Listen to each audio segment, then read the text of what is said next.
Quand on construit une ville nouvelle, deux questions se posent. La question de lieu, où construire la ville. Et la question comment, quelle forme donner à cette ville. La première a presque toujours appartenu aux politiques. Mais seuls les architectes, qui sont par destination des créateurs de formes, ont le pouvoir de répondre à la seconde. C'est ça. Pour expliquer la ville, on pourrait, disons, se contenter de dire au départ, il y avait le village, il a grossi, il est devenu une ville. Ce serait en grande partie faux. Au village, il n'y avait, pour être schématique, que des paysans, des chasseurs, des bergers. La ville commence lorsqu'arrivent de nouvelles activités. Bûcherons, pêcheurs, puis commerçants, puisqu'il faut bien échanger les produits, banquiers, prêtres, etc. Qui dit croissance, dit donc monde nouveau. Ça n'a pas changé depuis d'ailleurs. Lorsqu'un village de la banlieue d'une ville est gagné par les constructions, ces activités changent du tout au tout. Ce monde nouveau, il faut bien l'organiser. Il faut que ces activités soient le plus variées possible et qu'en outre elles soient protégées. La ville se fera donc d'elle-même au nœud de communication et s'entourera de fortifications pour se défendre.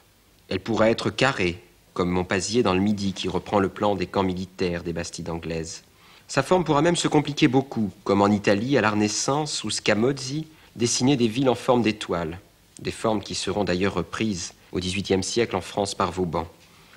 La ville pourra aussi grandir, prendre comme à Nice la forme de demi-cercle concentrique. On arrivera toujours, jusqu'à une époque récente, à contrôler son évolution. La ville se parera de signes distinctifs, des temples, des tours, comme à San Gimignano en Italie, des palais, feront que, à l'inverse de ce qui se passe dans ces banlieues, aucune silhouette de ville ne pourra être confondue avec une autre. Jusqu'entre les deux guerres mondiales, les villes françaises avaient réussi à tenir dans leurs murailles. C'est dans les années 20 que l'équilibre se renversa totalement.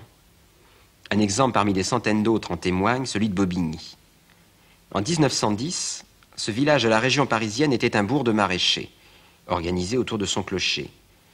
Entre les deux guerres mondiales, une vague de pavillons submerge la ville. Aucune forme pour les nouveaux quartiers, pratiquement pas d'urbanisme. En 1950, 3000 logements sont construits d'un seul coup, sans qu'il soit possible, malgré la taille de l'opération, de parler d'urbanisme. Entre 1954 et 1962, la population de la ville double. Il faut construire de plus en plus vite.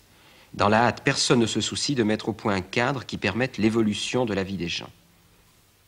Parmi les nombreux projets que nous avons examinés en préparant ces émissions, l'un d'entre eux nous a paru attacher plus d'importance que les autres à la forme de la ville. C'est un projet qui a été réalisé, enfin plutôt qui a été présenté pour la ville nouvelle d'Évry, et c'est le projet de l'AUA, Atelier d'urbanisme et d'architecture. Les architectes de l'AUA vont jusqu'au bout d'une certaine idée de la ville qui est celle de la continuité du tissu urbain. L'architecture moderne a su proposer des solutions originales au stade du bâtiment isolé, mais elle échoue le plus souvent lorsqu'il s'agit de concevoir des ensembles qui soient autre chose qu'une simple juxtaposition ou un simple empilement. Nos interlocuteurs d'aujourd'hui tranchent la question en faisant, sinon de la ville, du moins du quartier, un seul et unique bâtiment. Le projet d'Évry, c'était le projet le plus poussé de l'AUA. Il n'a pas gagné le concours. Il est malheureusement, je crois qu'on peut dire malheureusement, arrivé deuxième à ce concours. Mais il donne très bien une idée de ce que ça pouvait être dans la forme la plus aboutie. Ce que nous allons examiner avant pour mieux comprendre Évry, c'est un embryon de réalisation dans le même esprit, fait par cette même équipe dans la ville nouvelle de Grenoble et Chirolles. Pour les concepteurs de la ville neuve de Grenoble, l'une des idées maîtresses a été tout d'abord une recherche de résolution globale des problèmes urbains. C'est-à-dire qu'on a voulu faire ni un pastiche de ville ancienne, ni un grand ensemble type banlieue parisienne, mais une sorte de tout cohérent dans lequel chaque élément était en relation étroite avec tous les autres.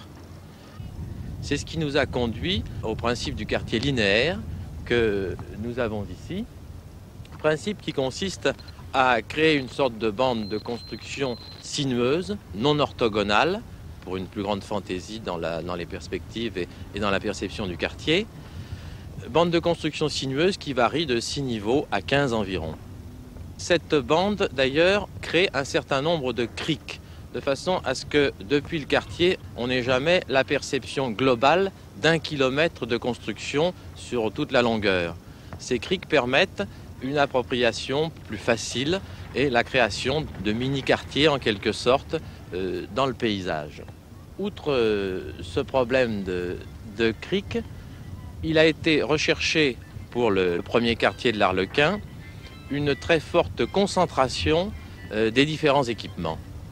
C'est-à-dire qu'on a cherché à faire en sorte que les espaces urbains privilégiés au sol, lieu d'échange et de communication entre les habitants, soient sur des passages obligés le plus réduits possible, linéaires, puisque le quartier était linéaire, sur lesquels la plupart des équipements, séparés chacun par des distances très faibles, venaient se greffer. Alors face au quartier de l'Arlequin se situera un deuxième quartier à une distance qui variera de 250 mètres à 500 mètres du premier, derrière la ligne d'arbres que nous apercevons ici sur le terrain. Entre ces deux quartiers existera, et commence déjà à exister d'ailleurs, un parc de 20 hectares.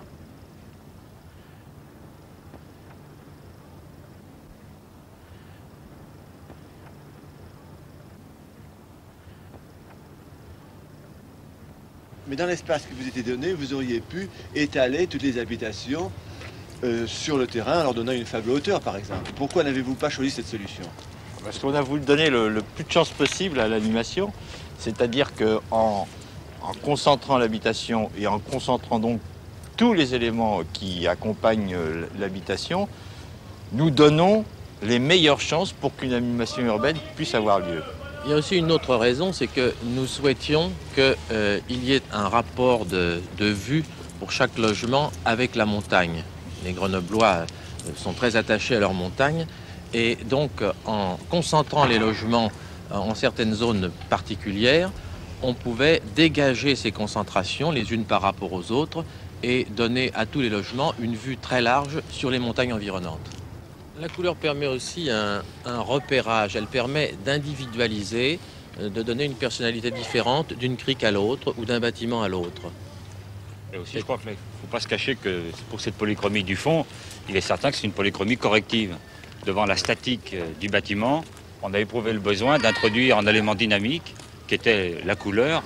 Par le fait de sa grande plasticité, on a pu effectivement introduire des éléments diagonales sur les façades et permettre ainsi de donner à ces bâtiments une allure un peu plus dynamique que la statique qui aurait été donnée.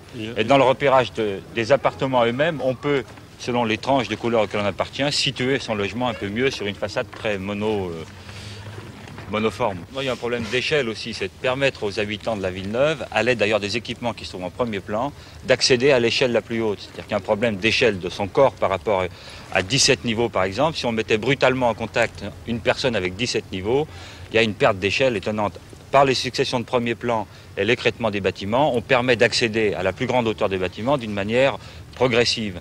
Ce qui fait qu'on adhère à l'échelle d'une manière beaucoup plus progressive. Et là encore aussi, c'est un élément de repérage. Les différences de hauteur permettent d'identifier plus facilement un logement ou un ensemble de logements par rapport à d'autres. Il est fait d'avoir donc créé la rue avec les équipements qui viennent s'intégrer à l'intérieur nous permet de passer doucement du plan horizontal au plan vertical avec des plans successifs qui commencent de l'horizontal à la verticale. Je crois que ce qui caractérise cette ville neuve, en fait c'est un quartier nouveau de Grenoble mais pas une ville nouvelle, c'est la création de cet espace public que vous pouvez voir ici qui se matérialise par ce vide sous les bâtiments et qui est une rue piéton, une transposition de la rue classique, rue couverte sur lesquelles s'attachent tous les équipements du quartier. On en voit ici un qui est le bar animation et on pourra en voir un peu plus loin. L'idée de la rue est l'idée première pour vous? C'est-à-dire que c'est un espace de passage obligé sur lequel tous les équipements sont à faible distance les uns des autres. Par conséquent, l'usager peut avoir tout à la portée de la main dans un rayon extrêmement limité. Cette galerie est un lieu de circulation piétonnière sur laquelle donc on trouve tous les équipements du quartier. C'est un lieu de circulation et de passage permettant de regagner la partie centrale de la ville neuve.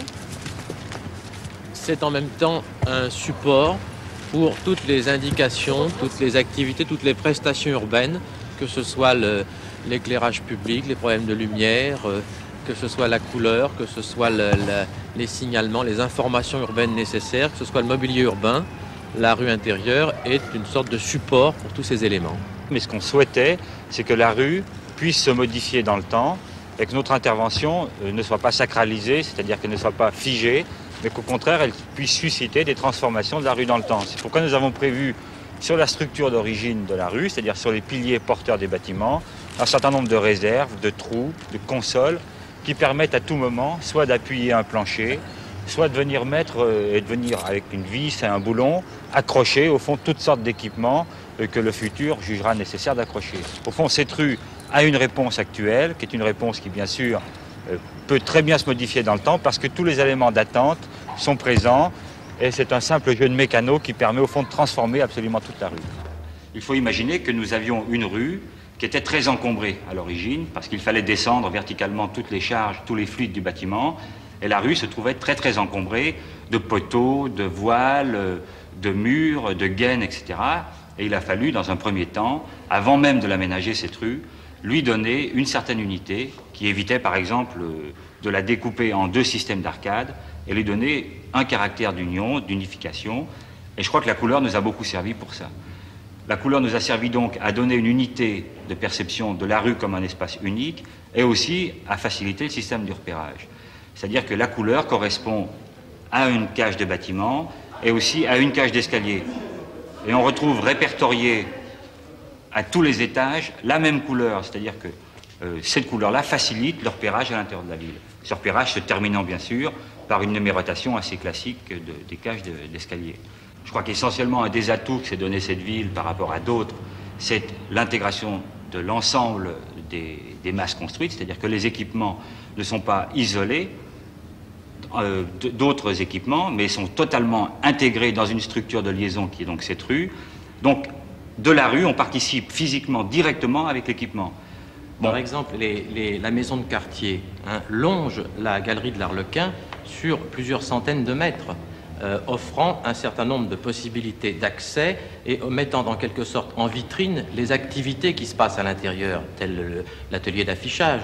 Les ensembles sportifs construits ou à construire vont être eux aussi en vitrine sur la rue. Par de larges vitrages, on va pouvoir apercevoir de la rue ce qui se passe à l'intérieur des ensembles. Nous, notre mission à nous, c'est donner un espace dont la relation, on pense, doit être possible. Si il est possible, c'est plus notre affaire. Et c'est les gens qui vont vivre cet espace-là qui doivent les rendre possibles. Et c'est l'appropriant ou les subissant. On est deux. Je crois qu'il y a deux types de population à la Villeneuve. Je crois qu'il y a un type de population qui a pas mal de temps libre et qui utilise ces temps libres à utiliser les équipements de la Villeneuve, à la vivre, cette Villeneuve. Et par conséquent, c'est tout naturel à la contester, parce que je pense que la contestation fait partie intégrante du type d'urbanisme qui a été créé ici. Cette contestation n'a pas été poussée, mais il n'empêche que cette contestation fait partie intégrante de cet urbanisme. Et puis il y a d'autres, qui est la plus grande masse des habitants, qui sont des travailleurs dont la journée, les 3/4 de la journée sont occupés au travail ou à récupérer la force de travail, et par conséquent, ces gens-là participent effectivement fort peu à l'activité du quartier. Au fond, de savoir si les gens sont contents à Grenoble, c'est un problème qui nous dépasse. Il y a un autre aspect aussi. Il ne faut pas oublier qu'il y a 3 ans, 4 ans, tout ça c'était une théorie. Aujourd'hui, c'est une réalité. Donc, c'est une référence pour faire des autres choses peut-être meilleures. Mais tant qu'il n'y a pas des références et des expériences, comment peut-on en parler de quelque chose de réel? D'ailleurs, je crois que c'est une réponse qu'on ne pourra donner que d'ici un certain temps. Et que n'importe comment, la rue elle-même n'étant pas terminée, tous les équipements, en particulier les emplois qui doivent venir s'installer contre la rue, n'étant pas encore en place, on ne peut pas donner de réponse exacte sur le cadre de vie et son résultat et ce que les gens en pensent. D'ailleurs, c'est assez souvent contradictoire, la manière dont le cadre physique est vécu par les gens.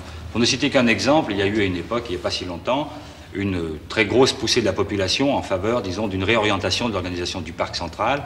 Les gens le vivaient comme une structure beaucoup trop violente, beaucoup trop forte, une structure beaucoup trop raide et beaucoup trop rigide. Ils auraient souhaité un parc davantage à l'anglaise, avec des formes beaucoup plus souples.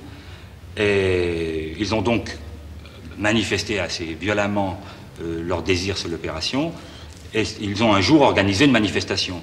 Et ils ont précisément donné lieu de rassemblement pour cette manifestation à la place centrale, qui est le lieu qui est réellement, lui, le plus structuré et, disons, le plus architecturé. Donc il y a une forme de contradiction. Parce que qu'il contestait le plus. c'était le symbole, et en même temps, je crois que seul le rendez-vous était possible là, parce que c'était une forme définissable. On pouvait en donner le contour très facilement. On pouvait même lui donner un nom, parce qu'ils l'ont appelé eux-mêmes la place rouge. Et c'est d'ailleurs, je crois que de là où vient la vérification d'une théorie, enfin, si on peut appeler ça une théorie, qu'on ne s'approprie l'espace que dans la mesure où il est correctement structuré. Dans l'indéfini, dans le flou, on ne peut pas s'approprier l'espace. L'espace se sacralise immédiatement. C'est l'image qu'on retient dans le flou. Par contre, quand on propose une structure très claire, très ordonnancée, il y a appropriation possible. Il veut donc mieux une structure qui paraît hostile au premier abord, oui, mais qui a le mérite de la clarté. C'est ça. D'ailleurs, je crois que toute l'opération Villeneuve a cet avantage et cet inconvénient d'être extrêmement claire au niveau des intentions. Et parfois, cette clarté, pour certains, se transforme en, disons, en terrorisme. Mais au fond... Mais ce qui est assez curieux, c'est que ce qui est peut-être répulsif pour certains est au contraire attractif pour d'autres.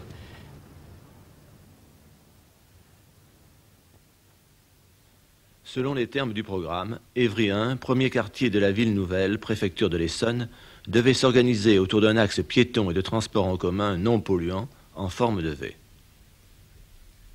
La solution, adoptée par l'équipe de l'AUA, est celle de la concentration des habitations et des équipements le long de cet axe. Elle ménage 63 hectares d'espace libre pour seulement 19 hectares bâtis. Elle va même au-delà des propositions de densification du programme, alors que les solutions proposées par les autres concurrents restent en deçà. Dans le projet lauréat, par exemple, les étendues non bâties sont beaucoup plus restreintes et fragmentées. Sur la maquette de l'AUA, au contraire, nous voyons que de part et d'autre de la rue axiale, le terrain est entièrement libéré. Il s'agit ici d'une rue véritable, et non plus comme à Grenoble d'une galerie couverte.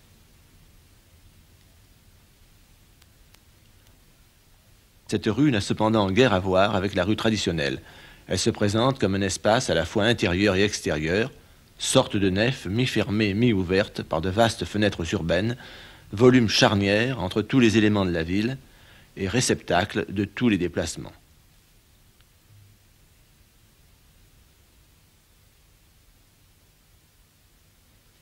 Et précisément, pourquoi libérer un espace dans le cas d'Évry? Mais parce que les espaces libres que nous appelons résiduels ne servent à rien, sauf à occuper des jardiniers et à faire promener les chiens. Et nous avons fait le choix de deux espaces. Un espace qui est contrôlé par l'architecture.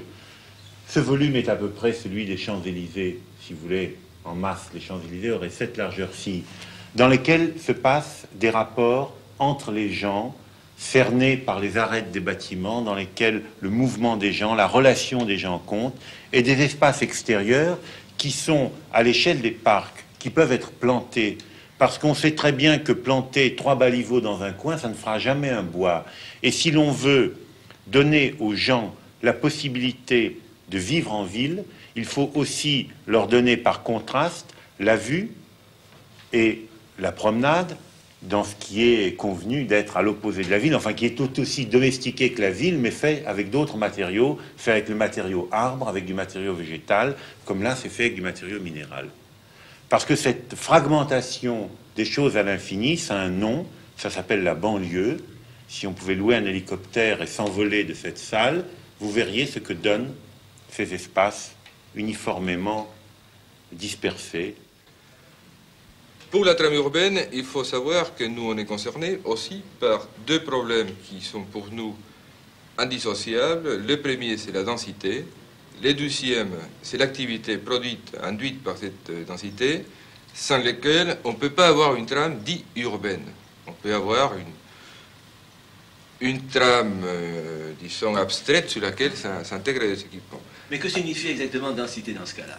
Densité pour nous signifie mettre tous les atouts de notre père, donc les logements et les équipements qui sont induits par lui, sur les plus faibles linéaires pour qu'on trouve une densité d'occupation, d'activité, des relations qui induisent le maximum d'animation possible. On croit que la ville est essentiellement ça, le lieu d'échange d'activités. Alors, je crois que la maquette, elle est très explicite.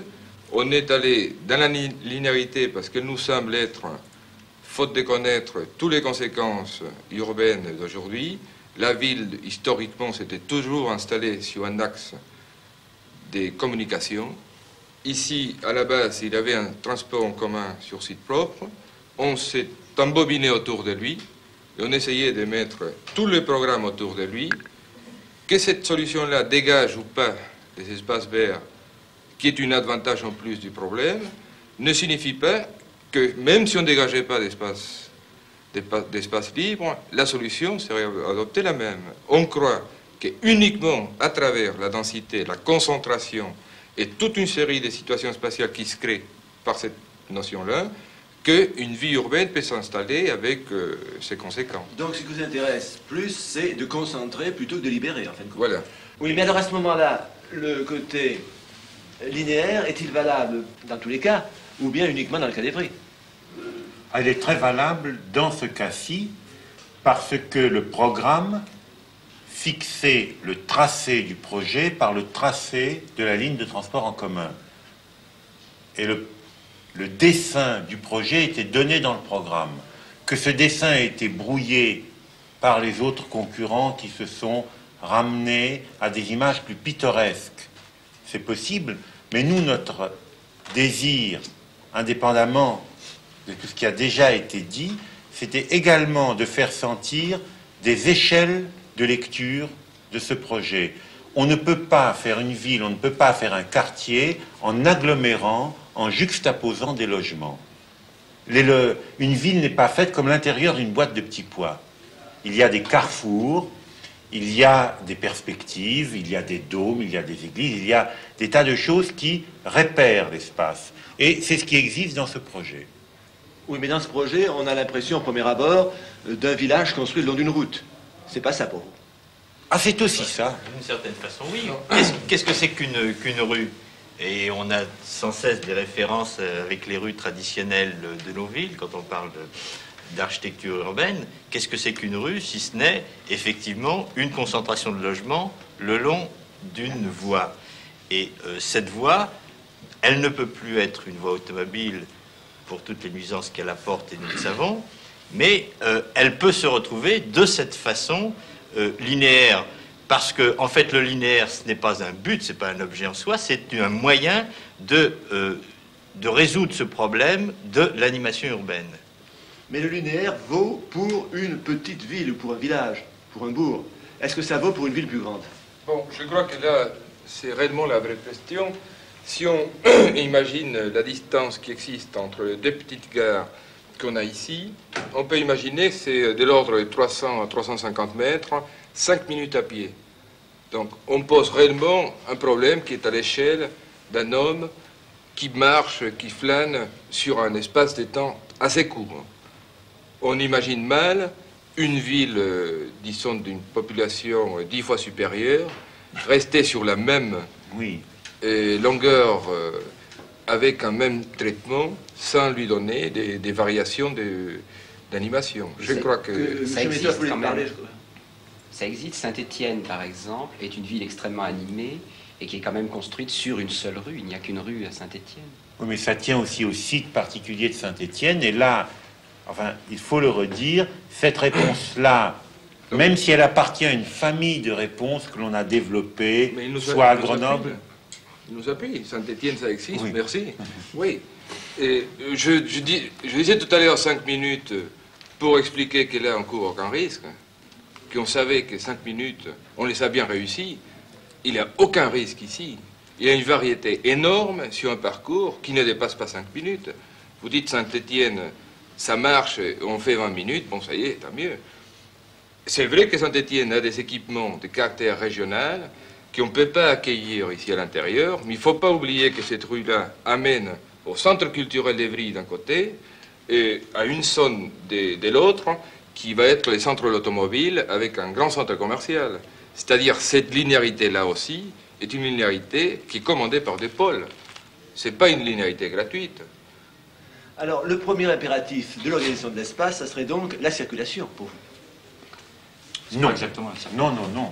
Mais si, vous avez fait ce veut dire schéma qu'on en se fasse fonction piéger, de là. la circulation. Il ne faudrait pas qu'on se fasse piéger à savoir que la réponse qu'on peut donner à un projet puisse devenir réponse à tout projet. C'est-à-dire qu'on peut comprendre l'inquiétude des gens qui nous questionnent à ce sujet-là, de vouloir trouver, au projet qu'on propose, une solution à tous les problèmes urbains qui se proposent. Cette réponse-là est une réponse à Évry, compte tenu d'un programme et d'une situation donnée. Et je crois qu'on ne peut pas chercher à l'étendre sur toutes les relations urbaines. Hein. Mais qu'avez-vous contre la circulation? Puisque le grand problème qui se pose actuellement, à l'échelle de la ville ou à l'échelle même du territoire, c'est la circulation. Je crois que plus que circulation, il nous intéresserait plutôt qu'on utilise le terme d'un espace de relation. C'est-à-dire que ce qu'on a privilégié, la relation, et ça peut être une circulation. Oui, disons que la question aussi des circulations concerne un peu la notion de voie automobile. Il faut pas... On n'a jamais parlé du fait que l'automobile circule à un niveau différent que le piéton. L'automobile est entièrement en souterrain et les voies automobiles viennent des piquages en perpendiculaire sur une grande voie qui dessert toutes les voitures de service et les parkings qui sont au sous-sol, sur lesquels vient se greffer le modèle urbain. Oui, mais ça c'est une solution que vos concurrents ont proposée aussi. Enfin, je crois que dans tous les projets, la circulation automobile est une circulation à un niveau différent, souterrain en général. Oui, mais revenons à la circulation. Pardon. Effectivement, c'est pas ça qui fait l'originalité. Non, mais cette question... C'est pas le problème de circulation automobile. Oui, nous avons privilégié la circulation en ce qu'elle est relation, c'est-à-dire cet élément fort qui est le transport urbain. Il se passe quelque chose entre des gens qui sont assis comme nous sommes assis, qui peuvent regarder par la fenêtre le parcours qu'ils font à l'intérieur de la ville. Il se passe quelque chose, ou il peut se passer quelque chose, entre des gens qui marchent d'un point à un autre, de leur logement à une école, de leur logement à un gymnase, de leur logement au centre commercial. Il ne se passe rien entre des gens qui sont serrés dans des petites boîtes, les uns à côté des autres, dans une rue et qui attendent le feu rouge. C'est pour cela que la circulation automobile ne peut pas créer cet espace de relation. Si les automobiles étaient autres, si elles étaient, je ne sais pas, futuristes ou électriques ou décapotables ou roses, peut-être que la voie automobile pourrait être cette armature urbaine. Elle ne peut pas actuellement. En fait, ce projet s'efforce d'apprivoiser l'espace. Et ce qu'il y a, enfin, ce qui nous paraît contradictoire à l'époque où les gens commencent à voler et même quittent notre système pour se mettre en satellite d'autres systèmes, c'est de faire des projets pyramidaux qui expriment le côté statique de gens qui pouvaient à peine de leurs mains ou avec des troncs d'arbres monter des pièces les unes sur les autres. Et ça, c'est une chose qu'on trouve au travers de toute l'histoire de l'architecture, cette tentative d'apprivoiser l'espace. Ça existe dans les cathédrales, ça existe dans l'architecture baroque, et ça existe même à Paris sous la forme de la Tour Eiffel. Quand on est au premier étage de la Tour Eiffel, entre ces 4 piliers, on voit le monde différemment. Et cette contradiction de l'homme, disons, les pieds ancrés dans la terre et du ciel qui est autour de lui, je crois que d'une certaine façon, ce projet y répond. Et qu'on ajoute aux images de la ville, parce que nous n'avons pas les moyens d'argent du marbre, nous n'avons pas les moyens d'argent de l'or, mais le luxe le plus grand, et chacun le ressent dans sa peau, c'est le luxe de l'espace. Et cet espace que nous donnons dans ce projet. Oui, d'après ce que vous dites, la jouissance de l'espace, oui, la pratique de l'espace par l'usager, est de deux sortes. C'est une jouissance dynamique par le mouvement, par la circulation, et une jouissance également par la vue. Est-ce que cette dernière jouissance est importante pour vous? Tout autant. Je crois qu'avant de s'interroger sur la jouissance de la vue, je crois qu'il y en a d'autres qui sont bien plus importantes. Je crois que c'est aussi la notion de support qui serait très importante de développer, car la ville, pour nous, ne devrait pas être un objet fini, mais quelque chose qui propose des services latents. Je ne sais pas si c'est bien. Oui, mais permettez-moi de vous interrompre un peu, parce que précisément, ce qui frappe la personne qui voit votre maquette, c'est précisément qu'elle est plus faite pour la vue que les autres, elle est beaucoup plus belle à regarder, et d'autre part qu'elle donne beaucoup plus le sentiment de l'objet fini. Parce que nous avons su répondre à disons que c'est simplement parce qu'on ne peut pas s'interdire de réussir des objets qu'on fait. Mais ça a l'air un peu contradictoire, mais l'objectif n'était pas de faire un objet. On ne peut pas s'empêcher d'en faire un. Mais on a pris toutes les précautions pour qu'il puisse se modifier. Voilà ce qui est important. Oui, mais Il y a actuellement une espèce de démagogie du lait. Que cet objet soit réussi, eh bien, je crois que ça témoigne de notre activité d'architecte. Il y a une espèce d'orgueil à ne pas faire les choses, à se réfugier derrière des trames mécaniques, à dire ce n'est pas moi, c'est la machine, c'est la combinaison optique, enfin tout le op art qui se traduit dans les autres maquettes, c'est une position que nous refusons. Parce que si chacun réagit de cette façon mécanique dans sa propre sphère d'activité, dans sa relation avec les autres, nous croyons que le monde, que la vie n'est pas vivable. Et je crois aussi qu'il y a une déformation qui vient du fait qu'on est en train d'observer une maquette. D'ailleurs, je crois que le jury s'y est trompé comme vous-même, d'ailleurs, sur ce critère-là, à savoir que nous proposions un espace à vivre et non à regarder. Il est bien évident que, regardant cette maquette à cette distance, on ne pénètre pas du tout à l'intérieur de l'espace, on ne fait que le survoler. Mais pourquoi opposez-vous vivre et regarder? Puisque regarder est une fonction de la vie. Enfin, on peut pas. C'en est une, mais elle ne doit pas, en tous les cas, être suffisante. C'est-à-dire. Non, disons que regarder à ce niveau-là, c'est apprendre à regarder. Je crois qu'aujourd'hui, la ville ne nous met pas dans des situations spatiales nous permettant de comprendre qu'on peut vivre différemment en regardant. C'est-à-dire que sur un immeuble entièrement vertical, il n'y a pas une autre manière de regarder que l'horizon. Je crois qu'on pourrait parler d'ailleurs à ce niveau-là, dans beaucoup de projets, entre autres ceux de nos concurrents, d'une sorte d'engloutissement visuel, et pas seulement visuel d'ailleurs, un engloutissement tout court à l'intérieur des projets de ce type, parce que justement, ils ne sont que des empilages de morceaux de sucre, et ces morceaux de sucre représentant l'entité logement. Il n'y a pas de proposition, il n'y a pas de hiérarchie d'échelle qui permettent aux gens, à différentes distances par rapport au projet, d'identifier d'abord une grande structure claire, qui se redécompose ensuite en différents autres types de structures, dont le logement est l'achèvement, au fond, de cette structure. Alors, pour qu'il y ait compréhension d'un système urbain, il faut qu'effectivement ce système soit d'abord clair dans une lecture assez éloignée, et au fur et à mesure où on s'en approche, les mécanismes d'organisation des logements, la manière dont ils s'engrangent les uns les autres, la manière dont ils participent avec les équipements, enfin, il faut que la ville soit didactique, qu'elle explique son système de fonctionnement à n'importe quel rapport de distance et d'échelle par rapport à elle-même. Sinon, on se trouve dans une situation d'architecture intérieure où les espaces nous sont proposés en chaîne les uns par rapport aux autres et on finit par s'engloutir. Parce qu'à aucun moment donné, on ne peut avoir le recul suffisant par rapport à cette ville elle-même pour en comprendre la hiérarchie et la structure. En somme, la clarté, on la trouve grâce à la fois à la diversité et à l'unité. C'est ça, c'est ça. Qui sont apparemment deux choses contradictoires, mais qui, lorsqu'elles sont situées dans une hiérarchie de distance, par exemple, ce projet est extrêmement clair, extrêmement évident à une certaine distance, et on peut, au fur et à mesure s'en rapprocher, perdre cette clarté au profit d'une diversité. Et d'une complexité. On voit l'unité chez vous. Où est la diversité chez vous? Mais je crois qu'on le verra. Il faut se rapprocher. Il faut rentrer à l'intérieur de l'organe rue pour voir à quel point la rue propose une diversité d'actes possibles, de relations possibles entre le logement, les équipements, le site propre, etc. La forme que vous donnez à l'édifice, et c'est à dessein que j'emploie ce mot, est très différente des formes utilisées actuellement par les architectes de la tour, de la barre, de la pyramide, etc. Est-ce que vous revendiquez des influences à remonter aux Assyriens, aux Égyptiens? Certainement, nous ne revendiquons pas les influences des Assyriens et des Égyptiens. Nous revendiquons des influences infiniment plus simples, qui sont les influences des moyens de réalisation de notre temps. Vous parliez de la tour de la barre, il ne s'agit même pas de forme, il s'agit d'empilement simple. À l'échelle d'une ville, pourquoi se priver de tous ces moyens qui font se déplacer les gens, qui font que les gens vont voir Tancarville, vont voir Orly, vont voir éventuellement à la Défense la voûte du CNIT.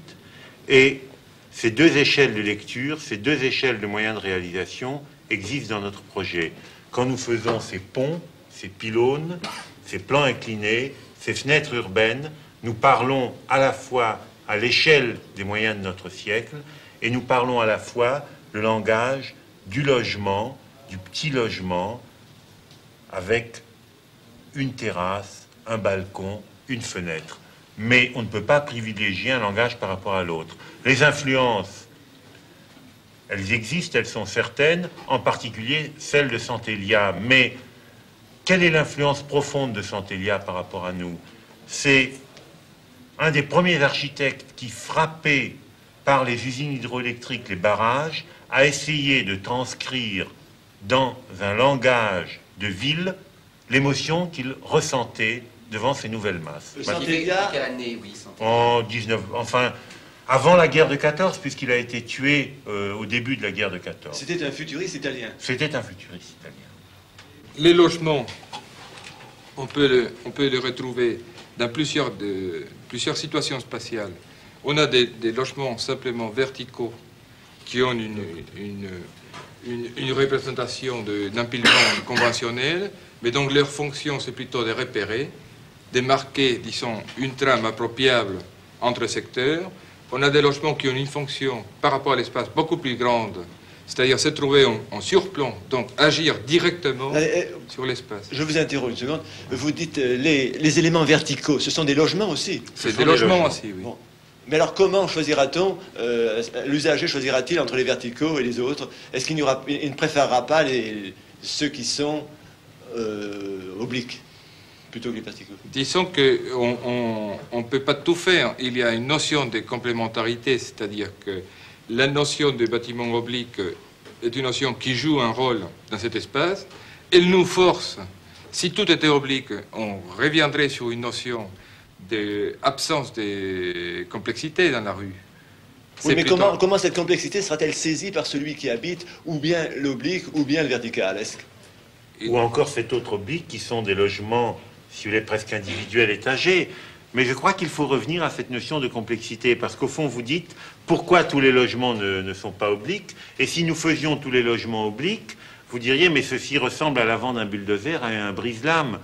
Je crois que c'est la composition de ces éléments, c'est l'organisation de ces éléments qui donne une lecture urbaine du projet. Mais est-ce que vous pensez que la vie dans les logements, dans la mesure où on sera à l'intérieur du logement, sera différente dans votre conception de la vie dans une autre conception? Oui. Oui, parce que chacun des logements traversant ici a ce que nous avons appelé le prospect kilométrique, et il est effectivement kilométrique, et à la fois participe sur son autre face à la vue de la rue, à ce qui se passe dans la rue, à la vue des autres, et voit l'autre part qui est située au travers d'un cadre, d'une fenêtre urbaine qui est à peu près 30 mètres sur 30, c'est-à-dire la variété des vues.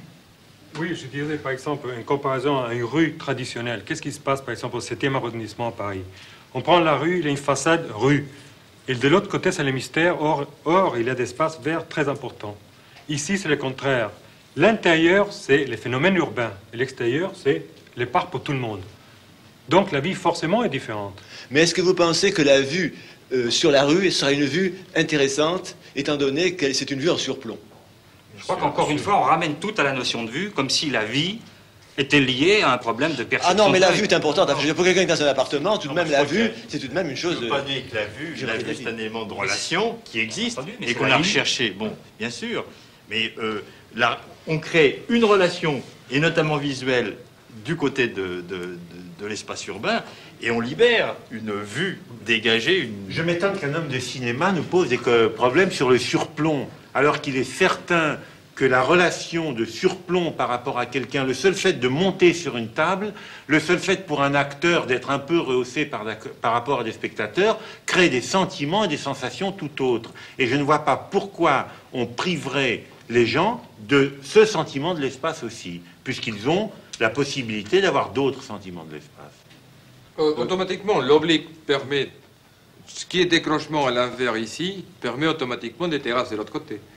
Ce qui fait que l'équilibre produit dans un logement qui est toujours traversant, on peut le voir, le logement est ici et il est traversant derrière, il a un bénéfice par rapport à ce balcon sur la rue, mais ça crée automatiquement une terrasse de l'autre côté. Tous les logements sont traversants. Il n'y a aucun logement qui ne soit pas à deux vues. Qui ne soit pas à une seule vue. Et comment sont réparties les pièces? Par exemple, les cuisines, les salles de bain, etc. sont-elles derrière, au milieu? Les cuisines sont côté terrasse et les salles de bain sont au milieu de l'appartement obscur. Et quelles sont les pièces qui se trouvent du côté de la rue? Les chambres. Donc les pièces de choix. Parce que le séjour, étant la pièce principale des réunions de l'ensemble, devrait bénéficier de l'avantage de la terrasse. Dans votre projet, vous avez voulu d'une part développer les relations entre les gens. Avez-vous également tenu à préserver la vie privée? Justement, je pense qu'on a marché très fort dans le sens de l'intimité des logements, où on n'a pas voulu créer des vis-à-vis gênants, ni des promiscuités d'un logement sur l'autre. L'intimité est sauvegardée pour que les gens ne soient pas confrontés systématiquement à une perte de vie intime et être forcés à vivre une vie communautaire. C'est-à-dire qu'on a posé tous nos efforts sur une décompression depuis la vie intime jusqu'à la vie en grande communauté, et c'est uniquement possible parce que cette intimité était sauvegardée. Disons qu'on ne jouait pas les deux cartes, c'est-à-dire le logement expérimental lui aussi. C'est un logement où toutes les conditions du marché actuel sont respectées. C'est la situation spatiale de ces logements dans l'espace général qui était modifiée. Mais le logement lui-même conservait toutes les caractéristiques demandées actuellement par le marché du logement. Oui, vous disiez développer les contacts entre les gens, disons simplement les permettre. Oui, je pense que le logement, dans la mesure que les gens peuvent se retrancher dans une intimité forte, s'épanouir dans cette propre intimité, ils ne seront pas, disons, bouleversés dans leur possibilité d'accepter une relation autre pour laquelle toute une série d'espaces ont été créés pour eux. Je crois d'ailleurs que là, on sait par expérience que c'est l'inverse qui se passe, c'est que dans le cas où les gens sont dans une situation de protéger leur intimité parce qu'ils sont sans cesse agressés, soit du point de vue acoustique, soit du point de vue vu par leurs voisins, eh bien, à ce moment-là, ils se replient sur eux-mêmes et ne participent absolument plus à la vie collective. C'est il y a une nécessité absolue de sauvegarder l'intimité du logement pour permettre, enfin, donner les conditions nécessaires à la vie collective.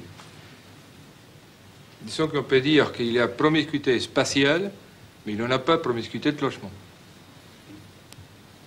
Et en ce qui concerne alors les équipements proprement dit, quels sont les différents équipements qui sont au programme et comment les avez-vous conçus, et en particulier, comment avez-vous conçu leur relation avec la forme générale? Disons, aucun équipement se trouve à une distance supérieure de 1 minute à 2 minutes de distance d'une cage d'ascenseur, de logement et au pied de ces logements-là. On a par exemple ici le gymnase qui se trouve intimement lié à la structure des logements. On a dans l'extrême de la maquette une école primaire et maternelle. Donc ce cours d'école est entièrement ouvert sur l'espace vert, mais l'entrée, le préau d'accès se trouve mélangé avec la circulation couverte qui longe la grande rue, elle ouverte par contre. Et de même, de la rue, on voit par un effet de surplomb les gens qui jouent dans les gymnases. Enfin, on aurait pu voir. On a aménagé aussi au niveau de l'école des passages publics à l'intérieur des écoles pour qu'ils puissent aussi participer de ce qui se passe dans une école. Et bon, les rapports transversaux de la rue se passent à travers les équipements. Mais est-ce que l'école ne sera pas troublée précisément par ces passages? Non, je crois que c'est ce qu'on appelle actuellement en pédagogie. On cherche à avoir une intégration des parents avec les étudiants à l'intérieur de l'école. Et ce type de programme permet le deux, c'est-à-dire l'école fermée ou l'école ouverte. L'école, si par hasard, le maître d'école voulait une pédagogie où il a une intégration très forte des parents d'élèves avec les élèves, c'est possible, mais il peut aussi fermer une porte. C'est-à-dire que, comme partout ailleurs, la possibilité est là. Si elle est utilisée ou pas, ne nous appartient plus. Et est-ce que vous avez prévu des boutiques, des cafés, des restaurants, etc. Il y a à 5 minutes à pied, c'est-à-dire que si on parlait d'1 minute à 1 minute et demie pour les équipements comme les écoles et les gymnases, il y a une distance un peu plus grande qui est 5 minutes, qui concerne les petites gares, les arrêts du transport, qui va relier entièrement toute la ville. Et c'est autour de ces arrêts du transport ou un petit centre commercial avec des cafés, des équipements annexes commerciaux sont installés. Oui, alors vous prévoyez les commerces comme un centre et non pas comme quelque chose de linéaire. Oui et non, parce que justement, on n'a pas du tout insisté sur la notion de réserve d'espace. Ce qu'on a regroupé, c'est, disons, le côté fonctionnel du commerce, la nécessité de trouver toujours du pain, du lait. Mais tout au long de cette structure, et c'est pour cela que les parties basses des équipements sont réalisées avec une résille métallique pour qu'on puisse les modifier, les changer, nous trouverons l'implantation de petits commerces qui sont presque comme des vitrines d'affichage, qui sont tout aussi bien un marchand de tabac, comme un marchand de journaux, comme des distributeurs automatiques de boissons, comme un petit marchand de glace et tout. Mais ça, il y a une occupation progressive de ce projet, des pieds du projet, des espaces libres du projet qui existe. Nous ne pouvons pas, nous, architectes, remplacer la vie des gens. Oui, ce projet, permet la vie des gens, s'il était construit. L'exemple du commerce est intéressant, parce que vous avez dit, vous, est-ce que vous avez prévu des boutiques ? Vous pensez bien que ce problème, malheureusement, n'est pas directement de notre compétence. C'est-à-dire que nous prenons en charge un programme qui nous est donné. Or, vous savez très bien qu'actuellement, la tendance du commerce, c'est de se concentrer dans des très grandes unités qui sont plutôt des boîtes à vendre et qui sont totalement isolées des tissus urbains traditionnels et même des tissus urbains nouveaux. Et ça, on peut considérer que c'est très dommageable pour la vie urbaine. Effectivement, tout le bénéfice de l'animation créée par le commerce disparaît parce que notre société a sécrété un mode d'échange commercial qui est d'une toute autre nature que celui de l'échange ancien. Et ça, on est au cœur d'un débat là qui est d'actualité. Je crois que, il s'agit de savoir si notre société pourra se permettre le luxe, si elle considère ça comme un luxe, du petit commerce de détail qui, à ce moment-là, au niveau de l'urbain, apportera tout le support d'animation qu'il avait traditionnellement. Je crois qu'il faudrait éviter de penser quand même que l'architecte a tout pouvoir, qu'il est l'homme à créer la ville, la situation, transformer les contextes politiques. On est un outil de travail, on est dans un système politique, on est en situation de réponse, et on veut bien assumer les réponses qu'on fait, à condition qu'on ne surcharge pas non plus de responsabilités. C'est vrai qu'il y a un programme, ex-programme, on s'y est tenu, et que le contenu de ce programme, malheureusement, si notre participation, et c'est pour ça qu'on investit effectivement le plus là-dessus, c'est qu'on rend possible la transformation. C'est que la rue, cet espace-là, est un outillage qui permet une transformation, mais au fond, cette transformation, on peut que la souhaiter, on ne sait pas du tout si elle se produira. On peut que la souhaiter. C'est pas nous qui prévoyons la répartition des commerces. Ils viennent ou ils ne viennent pas. S'ils doivent venir, en tout état de cause, ce projet est le seul qui autorise très facilement, presque au niveau du bricolage quotidien, à l'y installer. C'est-à-dire qu'une décision faite par une très petite collectivité à l'intérieur de la rue, peut-être même une seule montée d'escalier, peut, au niveau du bricolage, installer très facilement, puisque la rue a déjà préparé tout cet outillage-là, installer quoi que ce soit, où que ce soit, quand il le veut. Au fond, je crois que notre responsabilité était celle du possible. La réalité objective de cette maquette, de ce lieu, de cet urbanisme, au fond, laissons-la à ceux qui décident. Laissons-la aux politiques. Et laissons-la à ceux qui vont l'habiter aussi, ou ceux qui auraient dû l'habiter.